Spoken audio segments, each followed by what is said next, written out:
Que ça soit à titre personnel, pour ses produits ou pour ses services, une seule et unique question doit être posée. Comment améliorer sa valeur perçue, la valeur perçue de vos produits et vos services? Et dans cette vidéo, on balaye ce sujet d'un revers de main. La première technique, c'est de soigner son image de marque. Vous devez savoir quelle est votre image de marque et comment les gens doivent vous percevoir. Déjà à titre personnel, c'est quelque chose de très intéressant. Comment les gens vous qualifient-ils quand ils parlent de vous? Alors évidemment, il y a beaucoup de personnes qui ne vous disent pas forcément directement, mais vous avez quand même des personnes très proches de vous qui savent vous définir. Êtes-vous quelqu'un de carré, quelqu'un de jovial, quelqu'un de sympathique, quelqu'un d'introverti, mais vraiment très bien bosseur? Toutes ces facultés, votre image de marque est extrêmement important.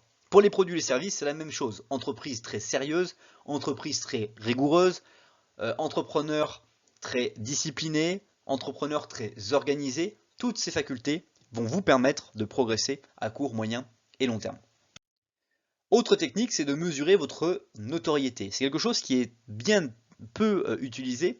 C'est savoir comment les gens vont vous percevoir, vont vous connaître.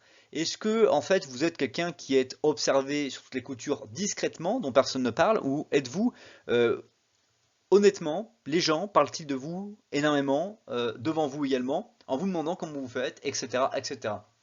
Évidemment, plus la notoriété sera grande, plus votre capacité à être focalisé sur votre motivation intrinsèque va être importante pour ne pas dériver dans le fameux avoir la grosse tête ou avoir des problématiques liées justement avec votre notoriété que vous n'arrivez pas à vivre ou en tout cas à savoir vivre avec. Communiquer sur la qualité de vos produits ou services, quels sont les avantages de ces produits et ces services et surtout quels sont les ingrédients que vous y mettez. Par exemple, dans les services, nous mettons comme ingrédient le fait de vraiment nous intéresser à votre planning, à votre projet, à quand est-ce que vous souhaitez avoir terminé et de mettre tout en place pour que surtout vous puissiez vraiment atteindre cet objectif et qu'on puisse l'atteindre ensemble par notre réussite. Ça, c'est quelque chose de très très important et ne pas négliger du tout.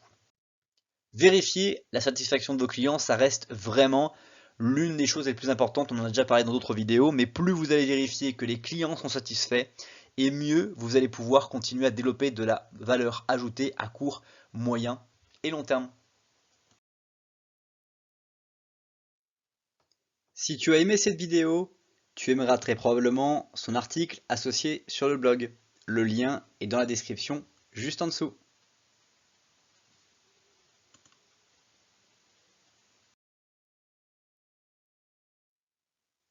Aussi, et pour conclure cette vidéo, je t'invite à découvrir la dernière vidéo YouTube de la chaîne qui se trouve sous la flèche bleue ou directement à observer une vidéo adaptée au contenu que tu regardes en ce moment sous la flèche rouge.